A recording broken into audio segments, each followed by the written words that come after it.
ব্রাহ্মণবাড়িয়ায়, খুলনা, রূপসায়, নড়াইল, চেগুটে, মালাপাড়ায় প্রধানমন্ত্রীরা আসছিলেন, আপনারা জানেন।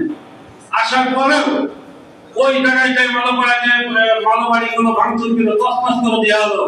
তার কোনো আসামি আজ পর্যন্ত ধরা পড়েনি। যদি ধরা পড়ে জেলে রয়েছে।